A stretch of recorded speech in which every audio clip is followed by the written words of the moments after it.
Stay tuned for today's episode of Breaking the Biz, an informative podcast where we dive into the world of entertainment by interviewing seasoned professionals who have made their mark in the industry.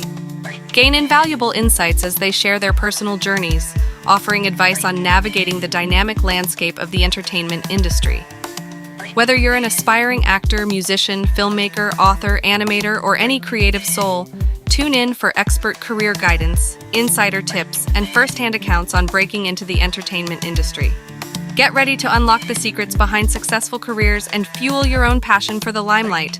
Please remember to like this video and to subscribe to our channels for more great conversations.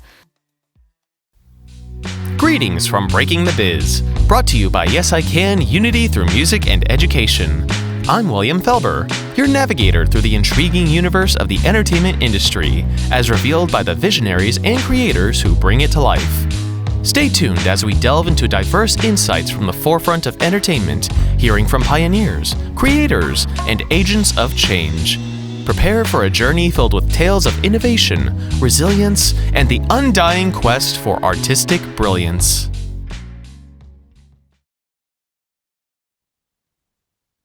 Awesome. I want to thank everyone for being right on time. Welcome to Breaking the Biz podcast with the Yes I Can crew.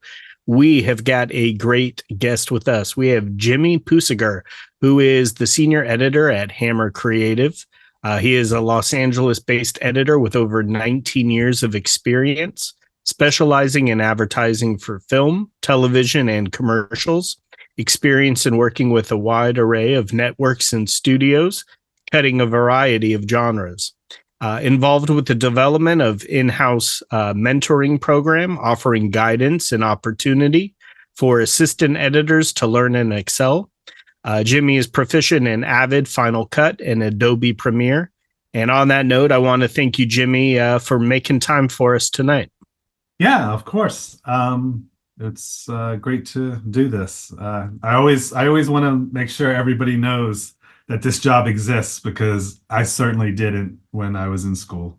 And it's funny you mentioned that. That's the whole point of our program, is that career exploration, because everyone always goes, I want to be part of this industry. And usually they think they got to be Leonardo DiCaprio or they got to be Spielberg. And there are millions of jobs in between the two. And believe it or not, they kind of all pay very well too. So getting your foot into the industry is extremely lucrative. So that is definitely why we try to help be the catalyst to lift individuals or just expose them to opportunities, just like you mentioned. So I want to talk, my first question to you is, when did you fall in love with movies and media? Since a very, very young age. That was basically like our family time growing up. Was everybody kind of huddled around watching films. My parents were huge film buffs, and we went to the movies, and they kind of took me to see things I probably shouldn't have saw at early ages, but whatever they were watching, I was watching. So, and I just kind of fell in love with all of it. And like I said, that's literally how we connected as a family, was like we would all gather around and have these movie nights multiple times a week. And it's just stuck. I do it with my kids now. And it's from an early age, very early age. So it comes full circle. And you even mentioned seeing things that maybe you shouldn't have seen. And Right. in the background, we were talking a little bit earlier about the Shining paintings all over. What was the first horror movie that you saw? Ooh. I definitely saw The Shining when I was a little kid. I remember seeing the original Nightmare on Elm Street right around the time when it first came out. So I was probably like 9 or 10. So it was probably an inappropriate upbringing, but like I said, they didn't really shield us from anything. And yeah, I don't know if that's a good way to parent, but yeah, I love it all. I fell in love with horror movies really young. Like that was always my favorite. So, and horror films obviously is your favorite genre. Is that where you knew you wanted to work in and be involved in horror? In some capacity, like we would always make like our own. When we were kids, we would, everybody would make their own. We'd do our own little editing VCR from VCR to VCR. I don't know. The kids now probably don't even know what that is, but I remember. VCRs. Yeah, we used to have to cut from like you play on one VCR record, and we used to shoot with these like high 8 cameras, and it was we would do our own little movies that were probably terrible to watch. I wish I still had some of them just to see what they looked like. But yeah, from a young age, we were kind of making our own stuff, and everybody thinks everybody wants to be a director or make films when they're young if you're into that, and so that's kind of how you end up doing what I do. I'm pretty sure everybody who does what I do went to LA looking to have a career making films. Okay. So let's talk about your education and how you ended up kind of doing what you're doing. In school, were you part of a film class? What was your education? Yeah, so I grew up in New Orleans, Louisiana, and so I went to school at LSU. And there probably is now, but then there wasn't really so much a dedicated film program. What you did then was mass communications, a mass comm degree, which was they covered film and they covered radio, and it was basically kind of a mix of all that stuff. And it was, like I said, there wasn't like a dedicated film school in Louisiana, which I don't know, maybe there is now. But that was the closest thing I could get to it. And that came from like how I really got into it, like how I decided I wanted to cut and edit was we started making skateboard videos when we were younger. Like we would cut videos, and that kind of progressed into me like cutting skate videos for like local shops and stuff around town in New Orleans. And that's when I just knew I wanted to do something with editing, and I didn't know what, but I kind of hit the limit in Louisiana because I was doing I got a job right out of school with public broadcast, and we were just kind of like an assistant editor. And I mean, it wasn't anything exciting, it was a lot of like documentaries and stuff. But so that's when we ended up moving to California. Okay. And that was right around the time. It was actually around, it wasn't because of Hurricane Katrina, but it was around the time of Hurricane Katrina. Definitely a good time to say peace out, New Orleans, with that. Yeah, like I said, it was planned, but it just happened to kind of coincide with that. Okay. And you mentioned, doing the public broadcasting and the editing. Was that an internship that you got through the college? Yes. Yeah, it was an internship. And my wife was an art major, and one of her professors, her husband, he worked there as a producer. And so I kind of had a way in, but yeah, it was like an internship, which turned into kind of like a low paid entry level job, but it still wasn't super exciting because it was, like I said, it wasn't like what I wanted to be doing. But Right. you certainly have to start somewhere, and you'll see I started over many times as we get through this story. And it's all good. I think that's one of the important lessons is that you can, do something, fail, get better at it. Right. There's ups and downs. There's no just straight to the trophy, so to speak. Did you want to do music videos? Obviously, the skating and the music kind of go hand in hand. Did you ever dabble into music videos? I never did. When we got to LA, I got a job cutting Well, I was assistant, then I started cutting commercials for a company in Torrance. And that was fine for a bit because it was new and it wasn't documentary, but it still wasn't like super creative, I mean, it's commercial, so basically everything's kind of storyboarded out, and you kind of know what you're doing. And then also on that job, they had me traveling quite a bit, and because I would fly to different filming locations, and they wanted rough cuts and assemblies done, and then I would basically be on site to get that footage from the day, rough cut it in a hotel room and put it on an FTP site for them to pull editors back in LA to pull down and get going on it. And then I would be like off to the next city. So basically for those few years, I was literally like flying out of LA on a Monday and flying back to LA on a Friday, and then doing it again the following week. So that started being like a real grind after a while. Okay. And this is obviously way before Dropbox. Yes, yes, yes. Yeah. So you do that for a while. What comes next? Because you're obviously, it's doing what you want to do, but not doing what you want to do. Right. So at that time, my wife was doing graphic design, and she met somebody at work, and we started hanging out. We were going to get together with her and her boyfriend, and she's like, "Oh, they'll have a lot in common. They both love horror films, and they're both editors." And I was like, "Oh, cool. I wonder what he does." So he cut movie trailers, and this is how I found out this job existed. We hung out, and he told me what he did, and I thought I didn't even think that was a job. I had no clue. I just figured. I guess I didn't really ever think about how those things got made. I guess I just assumed they were done at the studio, but yeah, I found out that there's a lot of companies that specialize in that kind of marketing, and I just thought it was the coolest job I'd ever heard of. So I immediately was like, how do I get involved in this, and what can I do?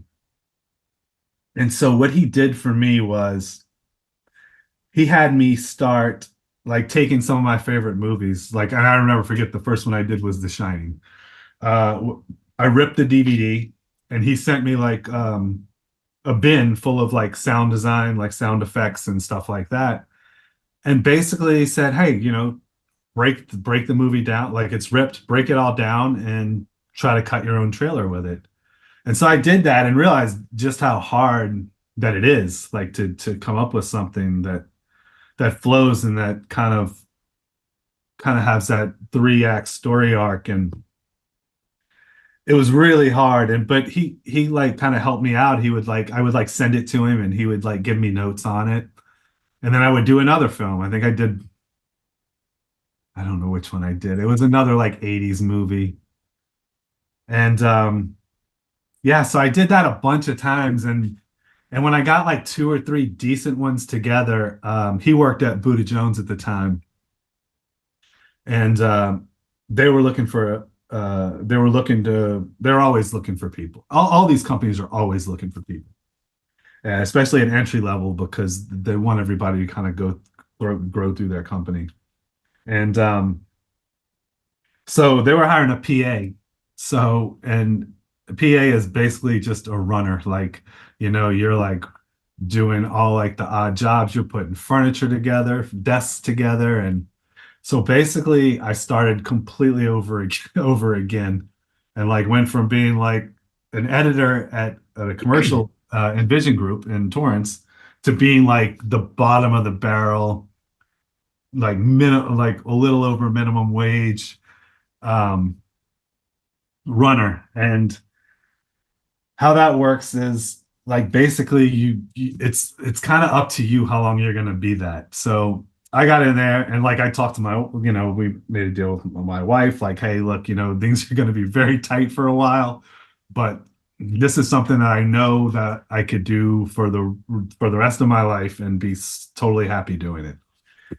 And so I did it. And so I would get to work early, and I would stay late because was always empty edit bays. So I would get to work early, stay at work late, cut on anything they had like laying around, any scripts they had, I would cut, and I would show it to anybody who would look at it. And I ended up only having to do the PA thing for 2 months, and then they made me an assistant editor. And then that was another place that I didn't want to stay either, because that's basically just being a helper for the editor, like pulling all the footage and doing preps and just doing all the legwork. Not really the creative, but just all of the legwork that goes along with the creative.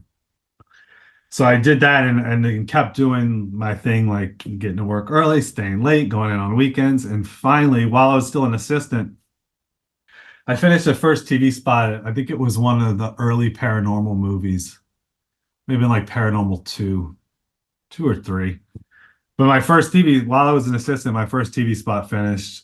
And then after that, it just you kind of start getting a little more confident, and you kind of start learning how, how to structure these things. And I started finishing more and more TV spots. And the great thing about companies like that is they let you go at your own pace. Like, they started feeding me TV spots. And then once they think you're ready, they'll start giving you like full on like teasers and trailers, which, can range from 90 to 2.5. Well, now with the internet, things go a lot longer now. I've seen 3.5 minute trailers online now. But so yeah, that's how I ended up doing it and getting my foot in the door there. But again, like, I had to restart. You kind of have to, so you get to where you want to be. Like, once you know you're where you want to be, like, don't be scared to start at the bottom, because like, you're only going to be at the bottom as long as you let yourself be there. Because there are other people that came through that company who spent a lot of time in that PA position, and there were people that were assistants when I was when I was the PA, that were still assistants when I had just jumped over them and become editor, and then on to senior editor. And some of those people were still sitting in those seats. So it's just really the drive you have. And I mean, for me, it was like, because we had a kid, and I didn't have the luxury of taking my time. I had to like start kind of working my way through this and try to get back to at least where I was financially, so my wife didn't have to hold the burden of everything. But yeah, so it was a lot on her too, to help me get to where I wanted to be. But yeah, and that was a long time ago, and I've just still been doing it since. Like, it's a super, it's a thankless job, and then it's a rewarding job, because it could be a grind often, but once you get something over the finish line, it's always like worth it. It's always so worth it. So I want to talk and break down a few of the things that you said, because it's important. It's always okay to keep going until you find exactly what it is you want to do. right. And you mentioned going down to a PA, and I liked how you said you could stay down there as long as you want, or you can really prove yourself and show that you bring value to the table. Right. Sometimes you can go in there and it is all about learning. A production assistant, even though it is, all those things like building the tables and getting the coffee and learning, if you're young and you're in a position where you don't know how everything works, it's a great opportunity to learn all of the moving parts. One of the things that you mentioned that I think is very important is people can see your work ethic, and how like, someone can see somebody's drive, and the fact of getting there early. That's like one thing that obviously I always pay attention to, the people who are getting there early, and then even staying late and just being able to work on your craft. We had somebody who was at K-Rock and did the very similar thing. Wanted, was cutting commercials, but wanted to do more than that, and would get there early, but then also would learn the entire board and start running shows even when he wasn't getting paid, which then led to him becoming a really a big time producer, and then eventually getting to work with the Beastie Boys and other things. But again, took that opportunity of that free time when there's no one in there to work on that equipment. So I think that's great. And it's just also giving you an opportunity to really show what you can do by editing and cutting things down. The other thing is, it's never a bad thing to ask questions. And you were kind of like, when you met that individual, it's natural networking. It's like, wow, I didn't know that was a job. Tell me more. What is, like, how could I get into that field? A lot of the individuals on this call always go like, networking is so difficult and it gets me out of my comfort zone. But when indeed you're in a position where you meet somebody and it's something that you like and you can just talk about what it is, it's a little easier to do. So asking those questions and getting that opportunity and learning and getting your foot in the door is very important. And then just continuing to climb. And once you are dependable, people know you're dependable, and they're going to give you more projects, just like you mentioned. But what I loved is when you told your wife, if you can help me hold down the fort just a little bit longer, if I do this for the rest of my life, I know I'll be happy.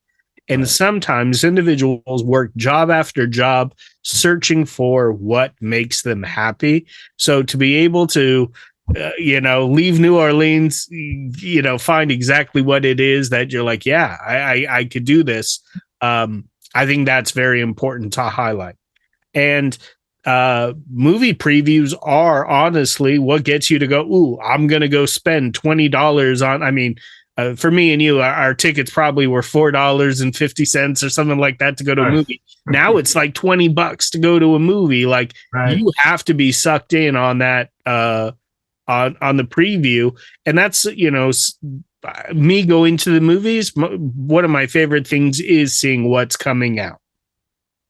So previews are extremely important. The company that you talked about, Buddha, is it Buddha Jones? Yeah. Do they also do posters? No, they never did. They never got into print. A lot of the companies that do trailers and marketing also do print, but that's the one area that they never got into. They have games division, they have content division. Even like back in the day, we had like a EPK division that did like behind the scenes content for like DVD releases, which that has since gone. But they still do like all of the like digital and all that stuff, but never got into print. I think CLT does print. Does your wife do the anything with the advertising of the print? No, she does. She's just she's an artist. I'm not sure, shouldn't say just an artist, but she's an artist. She does. She's a painter, and she got into graphic design for a minute while we were in LA, and but she didn't want to work for anybody. She just wanted to kind of do her thing. So now she just does her work and her artwork, and Okay. yeah. So yeah, it's interesting, in when you're talking about like the DVD content and the behind the scenes, which was all very needed to sell a $25 DVD, right. and now we think about it like that's a dying breed too. The Blu-rays, the DVD. I mean, we started off with the VHS, but all of them are gone now. Like everything is just completely downloaded content.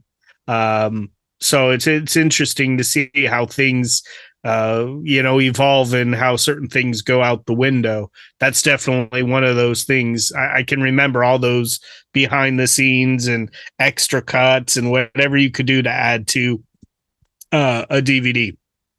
Oh yeah, there was a lot of I didn't even realize all the work that went into filming and cutting all of the special edition stuff for those things. And every now and then I'll still see a cut on YouTube. Like when a film comes out, there'll be like some behind the scenes stuff, and they'll just release it all straight to YouTube. But it's not nearly as much as what it used to be. And I mean, now obviously that can still, content is key. That could be used as a reel or, something on the Instagram or, one of those social media sites to draw you in as well. Right. I want to ask you, did you have a mentor as you've progressed? Yeah, I had two fantastic mentors when I started, but besides Justin, the guy who got me involved into it, but once I started working there were two. One has since retired. His name was Graham, and he was very instrumental in my progression as an editor. And the other was editor by the name of Bill Neal. And if any of you guys end up in the trailer industry, you will know that name.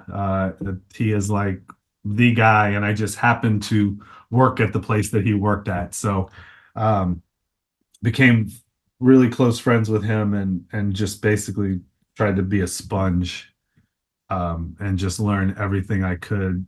I would whenever you're kind of just starting out, not only do you do TV spots, but you would do cut downs of like senior editors' trailers. And I used to always want to do Bill's cut downs because I would get to kind of dig into his timeline and see how he did things, like how how he got from one section to the next using like sound design and stop downs and stuff to get to use one section to set up the next and so on. And sorry, that was just something for work. Very good. And so I always volunteered for that, doing his cut downs, because I really studied what his timelines looked like. And there's a lot to be said about, I mean, if you ever, and I think you could look at him on LinkedIn now too. Like LinkedIn, I was going to say that you were saying how mine was just a chance meeting, because like then LinkedIn didn't exist. So like now you can go on LinkedIn and you could find, I get hit up all the time by people trying to get into this business, wanting to know how I got into it. Just like what I'm talking about here right now. People will randomly hit me up in LinkedIn, kids that are in school and in college. They're like, hey, I live in such and such. I see you're from Louisiana. How did you end up working for this company here? And then I'll just kind of give them the Cliff Notes version of what you guys got. But so I would certainly use that as a tool as far as like networking and meeting people that are already in this industry, because like a few people that I've met on LinkedIn, I've actually helped them get their foot in the door where I work, like they're assistants now and stuff. So to say, people are always looking. Like there's so many of these companies, and depending on what you want to do and you know what because some trailer houses kind of go to different genres, like so research those companies and look at Glassdoor and stuff too, and see like what people are saying about those companies. Some of the companies will grind you out, but a lot of them are really good and have like a really good culture going. So I like how you mentioned that also, like LinkedIn, honestly, easiest networking, like, obviously going into a conference and meeting people, it's hard. And, you see lots of people talking to them, but LinkedIn is absolutely a safe spot and a safe way to reach out and go, hey, I appreciate your work. We just had a guest speaker on Tuesday who watched Love on the Spectrum, had a brother on the autism spectrum, and reached out to the creator and just said, I just was blown away by, your show, really enjoyed it. And that individual emailed her back and said, well, if, you're in LA, let's get coffee. And, after a coffee and realizing that she likes to edit and wants to be a field producer, got on the show and is now the casting director for the next thing, so it does happen extremely organically when you just reach out to someone and you appreciate the work that they do. Oh, for sure. Yeah, I would certainly use that as a tool. Anybody trying to get into this business, for sure. And now most companies, like our company, we have recruiters like who kind of look, who you could contact directly, who are constantly looking for talent and people who are trying to get into this business. And so I feel like now more than ever, it's easier to kind of get into it.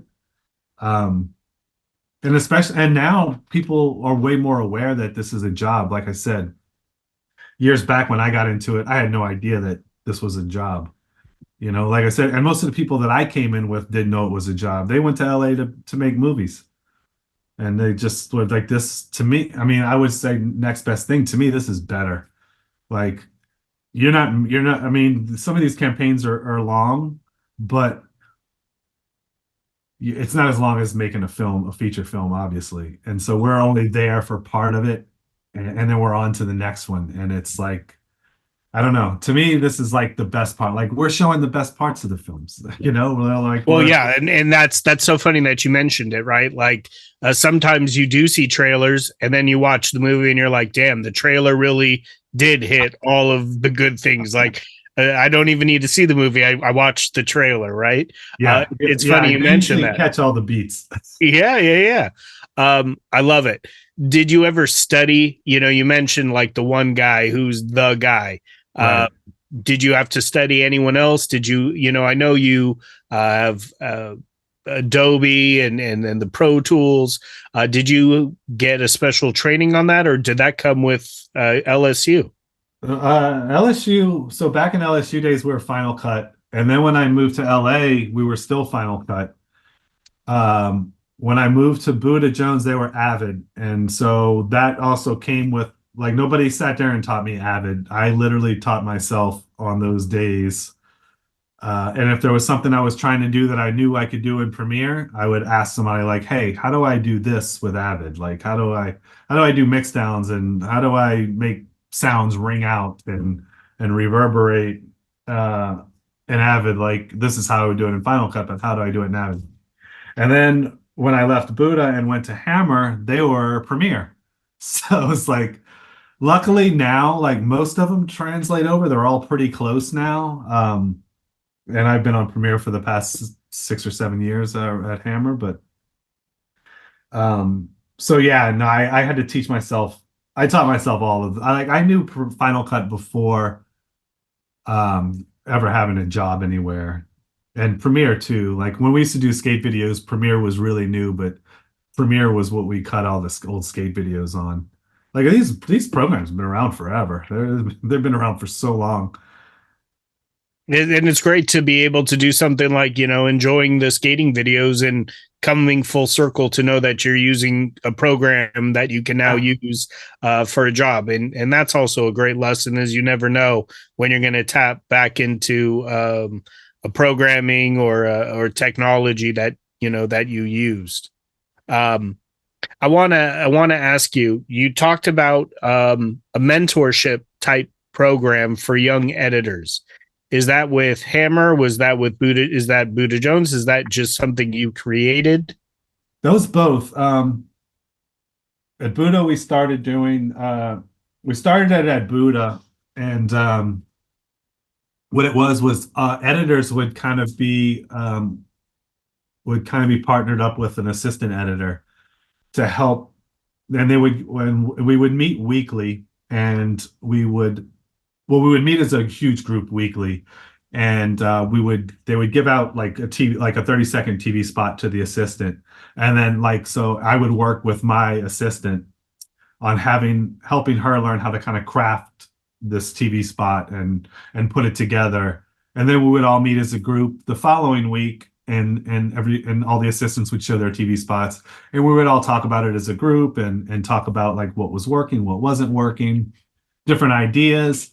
So, and then basically they would take notes, and then we would kind of go for version 2, and I would work with her kind of one-on-one in between my work and between her work, and they would give them a certain amount of time to kind of work on it a little bit throughout the day, and then the following week we would get and we'd show version 2, and once we got those 30-second spots to a good place, we would turn them into 60s. We would like kind of expand on them and make them bigger, and I saw a lot of assistants become editors through that program. And so when I came to Hammer, we started talking about that, because when I came to Hammer, it was a smaller company, which is kind of what I was looking for, because after I was at Buddha for about 8 years, and at a certain point, we had just had another baby, and the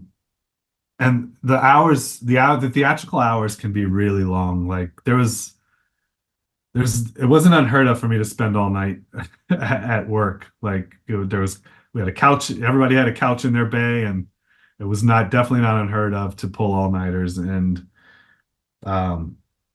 the hours could be taxing with theatrical. And so when we had she's 7 now, but when we had our daughter, I kind of made a choice to stop down for a minute.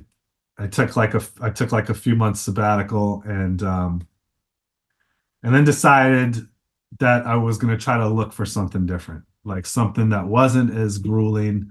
So I started talking to recruiters around, like they call them headhunters, but recruiters, and I think I worked with a guy I think it was the name of the company was Elusive Tiger, and he started telling me about different companies.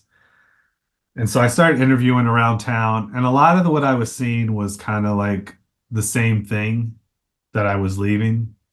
And if I was going to do that, then there was no sense in leaving because I really loved all those guys at Buddha. Like the guys who ran that company were so amazing, and they had like a really great culture and community inside of those inside of that building. And I had a lot of great friends, and but it's just the hours, like the theatrical hours were like really rough. And so he told me about a place called Hammer Creative, and they had been in business since like the 80s, and I had never heard of them. And they were like located, like we were like on Sycamore in Hollywood, and they were like 4 or 5 blocks over, and I had never even known it. And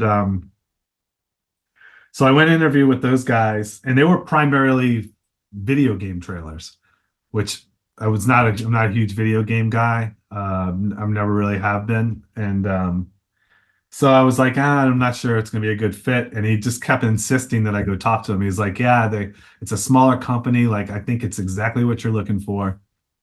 And so I went and met with them, and they were super, super cool guys, and started thinking that it could maybe work. And then I met with them 2 more times. And then finally I went in and just did it. And it was probably the best decision I ever made. And that company has grown. I think when I started working there were like 15 or 20 employees, and now it's got to be upwards of 75 to 80. Like we grew crazy rapidly during COVID. And yeah, it was probably the best decision ever made because it's still rewarding. I'm still cutting trailers. I still cut a lot of horror video game trailers, and so it's all fun, and it's all of the reward without all of the crazy hours. Like they truly have like they always preach the work-life balance, and they've truly delivered on that. It's been good. And so yeah, so that's how I got into doing the video game trailers. Okay. Simply just out of just needing a break. Yeah, and that happens too, right? Like if you can tap into something else and still use the skill set that you have, you know, and I want everyone to understand that you never, the days of working for a company for 40 years are out the window. When you have a skill set like you have, you are a freelance worker, so to speak. And, 8 years is a great run at the Buddha spot. And, Wow. Hammer Creative, sometimes you just need a change. And a lot of people, it's not like starting over because you have those skill sets. You're still using the same programs, but we hear it all the time with animators who go from like Disney to Netflix animation, and then they go, to DreamWorks or something else. And all of them are similar skill sets, but they are different programs that they use. How do you maintain resilient and adaptable when facing setbacks? As far as like with like work, like work, kind of crack and edit, or yeah. Yeah, it could be it. And I think this is kind of what brings the reward, because it does get really frustrating. And the first day of cutting a trailer, even after having been doing it for so long, I stare at a blank timeline for a very long time. And then all of a sudden you just kind of start sticking stuff, and you just kind of start throwing stuff and see what sticks. And then before long, you kind of have like a little section going, and then you find out, well, it doesn't really lead to anything, and you're gonna kind of have to start over again. And luckily, usually you get like a good bit of chunk of time or a few days to like kind of start fleshing everything out. But yeah, in my head, I usually try, because I've been doing it for so long, I know like it's gonna be okay. It's like it's gonna end up fine. Because I'm always, for the longest time early in my career, you really have, and I still have it now, you get this imposter syndrome to where you feel like they're going to find out you're not as good as what you kind of present yourself to be on paper. And any kind of creative job, I feel like, is going to bring that. Like I talk to my wife about it all the time, and she has it with her work, like, with painting, and and it's a little easier for her because she doesn't have producers and clients that she's presenting her work to. Like hers, it goes out into the world, or it goes out to she does a lot of work with this gallery in Santa Monica, and so it goes to them, and if people like it, they'll buy it, and if not, it'll sit until somebody buys it.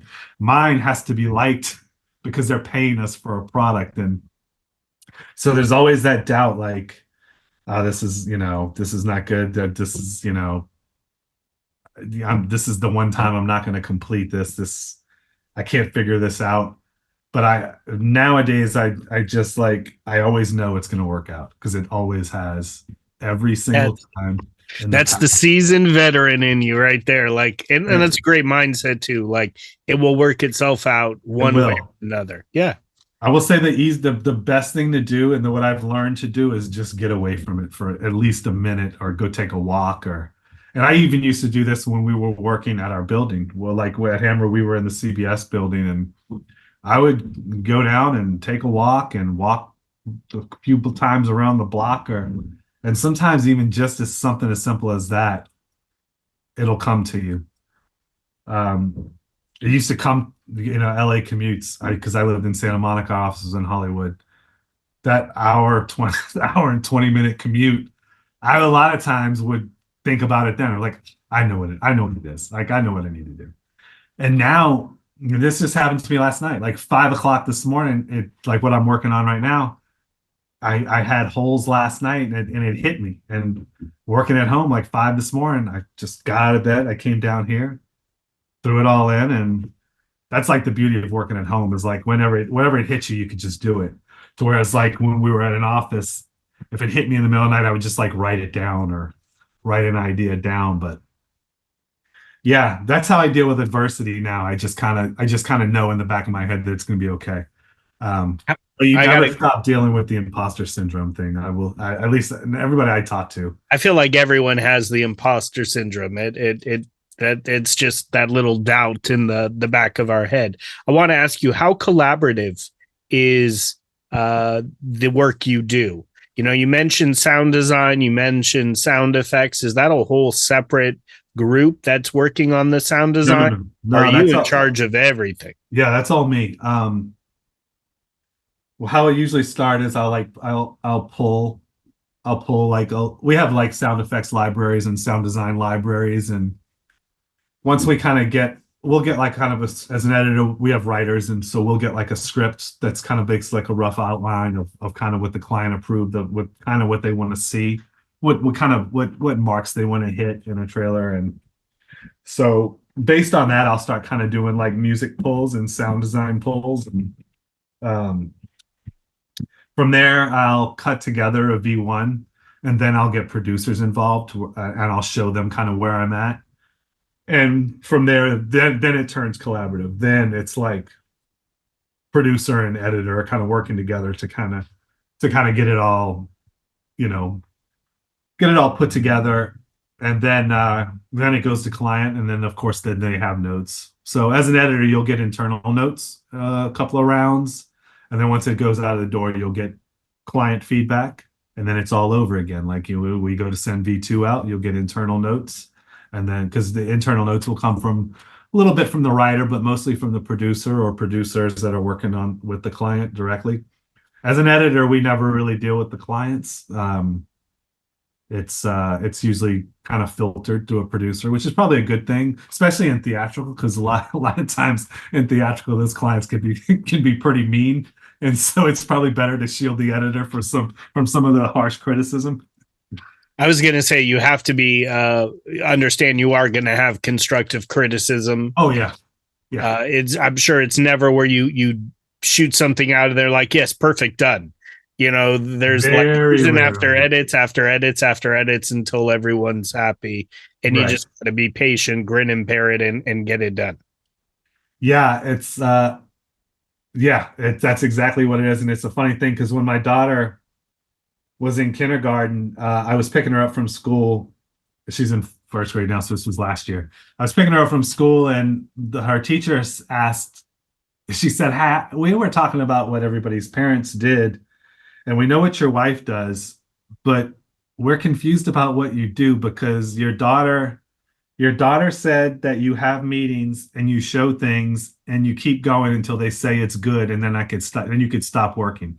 That's literally how she explained my job. So they just wanted to know what it is that I did to where she got this. And so yeah, that's to her looking, that's literally, it's like I just keep putting this stuff out until they say it's good enough, you know? That's awesome.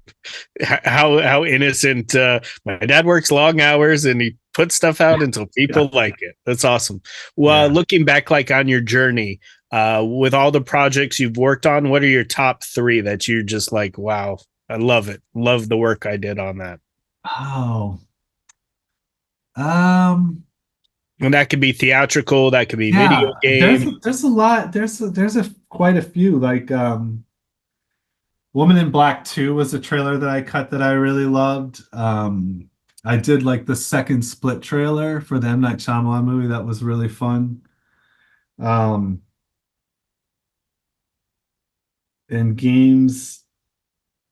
Oh, I kind of think for Ballers, the MT of the HBO show, that was really cool too. Um, I did a lot of work on the Conjuring movies. Those were fun. And then games, I did like Callisto Protocol, which was really fun. And right now I'm doing like what I'm working on now is an Indiana Jones game that comes out in like a year or so. Um, I get to work on really cool stuff. I mean, it's all really good. I mean, I will say this, the thing about games that's really cool compared to theatrical is like at theatrical, you're kind of at the mercy of what you have, what the movie is. But with games, like it's pretty amazing what they could do with video games because we have capture artists that go in and basically play through the game and use set up cameras within the game, and they have these debug builds where they can kind of make anything. Like they could shoot any, like say, I need this guy to do this and I need this shot. They could create it within the game, even if it doesn't exist in the game. That's so awesome. Yeah, and that's another job that people like my nephews are always freaking out because like we have capture artists and literally their game is to shoot footage, like play through video games and shoot footage within the video game for us to cut with. And that's another job that people probably don't know exists, like a game capture artist. Like, and those guys do really well. And what what a way to kind of like show your parents that you never wasted time playing video games. Right. Like yeah, I mean those guys have a really great career, and they play video games all day long. That's Yeah. literally all they do. We had somebody who similar situation with composing music for video games and was like, told you all that video game playing kind of worked out. Like, right? I'm paying my bills and then some. I love it. I want to ask, what is the biggest piece of advice you would give to your younger self with all that you've experienced, the jump from LSU to LA, working with the two companies? Biggest piece of advice you'd give to a younger Jimmy? Oh, I don't know. Maybe to go easy on yourself. I mean, there was a long time where I would really beat myself up over things as far as like career wise, and but I guess you just got to know it's going to work out. Like, because I was already like 30 years old when I got into this business. Like, I'm always jealous of the people. Like, if I could give myself advice, I would go straight into this. Like, if I would have known, I would have went straight into this like early because, yeah, I feel like I wasted a lot of good years, like, doing, the public broadcast and commercials, and just was not very happy at all doing it until I found this. And as like as much of a grind, even with theatrical, as much as a grind it could be, it was still like fun. Like it was still like a great like when I tell people what I do, they're like, "What? That's the coolest thing ever." And I mean, and it is. It's one of the coolest jobs you could have, especially when you could do it from your house. Yeah. Literally, like I can't complain about anything. But yeah, I wish I would have gotten into it sooner. But then on the same hand, that just goes to show it's never really too late to find what you love to do. I mean, I know 30 is not like super old, but I mean, if I just think of like how comfortable I could have been if I would have started doing this when I was 20 or Right. 21. Um, But yes, you are totally right with it's never too late. And as no, soon as you find what it is that you're passionate about and you turn that passion into a paycheck, you stay there and you enjoy it. And it's great. How awesome is that to be like, I got the coolest job. I could do it from home and I don't have anything negative to say about my job. really Where don't. if you were to ask thousands of people out there, 9 out of 10 can tell you all the things they hate about their job. So I think that's absolutely amazing. I want to open up. Go ahead. I see you had a comment. You wanted to say something, Jimmy. I don't want to cut you Oh off. no, no, I was just gonna say, yeah, I am definitely one of the lucky ones because I have a lot of friends and relatives that do things that they absolutely hate doing, and like they have that thing where the Sunday scaries where they're like they just dread Sundays because Monday they have to go to work. I can honestly say I haven't had that in a very long time. See, it's beautiful. I love it. I'm going to open up the floor to questions. Raise your hand if you have a question for Jimmy. It can be in regards to video game edits, theatrical edits. Night Shyamalan, by the way, always has the best trailers. Those, his stuff always hooks you in and always leaves you like guessing. And he's one of those directors that have the colors that mean things, the characters, and you're always left going like, ooh, what's going to be the twist? So, Right. and Split was a fantastic, Unbreakable. All of those movies Yeah. are great. Presley, go ahead, ask the first question. First off, I want to add a comment. With M. Night Shyamalan, he has a new movie coming out later this year called Trap, and I've seen the trailer, looks pretty good. But anyways, for a question for Jimmy, like, what is the dream project that you want to edit for a theatrical film? My dream project would be Tarantino's last film. Yeah, Quentin Tarantino. It's crazy. This is his last movie. Well, yeah, it has to be his last film because I have had the pleasure of working on a few TV campaigns for his previous films.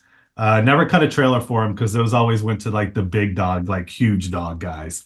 Uh, But I always did get to cut on the TV campaigns for them. And being that this is his last one coming up, I would love to cut the trailer for his last film.